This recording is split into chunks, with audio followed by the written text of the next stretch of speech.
દર્શક મિત્રો, બોડેલી મિત્ર ન્યૂઝ ચેનલ પર આપ સૌનું હાર્દિક સ્વાગત છે. આપ જોઈ રહ્યા છો બોડેલી મિત્ર news channel. Dilawar R Mansuri સાથે ચાઇલ્ડ પ્રોટેક્શન ફાઉન્ડેશન દ્વારા ગુજરાત શિક્ષક સન્માન સમારોહ. ગુજરાત રાજ્યના 130 શિક્ષકોનું સન્માન કરવામાં આવ્યું, જેમાં પંચમહાલ જિલ્લાના જાંબુઘોડા તાલુકાના ખૂંટિયા પ્રાથમિક શાળામાં શિક્ષક તરીકે ફરજ બજાવતા રાઠવા પ્રકાશભાઈ સોમાભાઈનો 6 ઓક્ટોબર 2024ને રવિવારના રોજ Gandhinagar electronic industrial zone Gandhinagar ખાતે બાલ રક્ષક પ્રતિષ્ઠાન દ્વારા ગુજરાત શિક્ષક સન્માન સમારોહનું આયોજન કરવામાં આવ્યું હતું.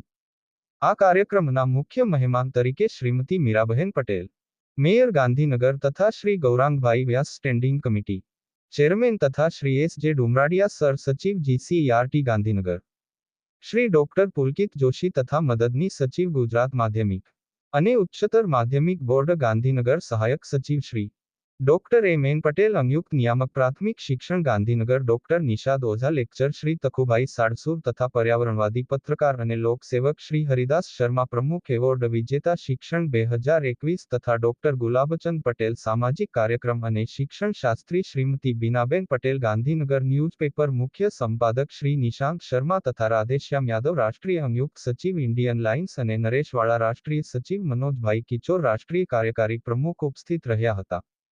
ગુજરાત રાજ્યના તમામ જિલ્લાના 130 શિક્ષકોને જીવન ગૌરવ શિક્ષણ સેવા રત્ન સન્માન આપી સન્માન કરવામાં આવ્યા. બાલ રક્ષક પ્રતિષ્ઠાન એ એક સામાજિક સંસ્થા છે જે ખાસ કરીને બાળકોના અધિકારોના રક્ષણ અને વિકાસ માટે કામ કરે છે.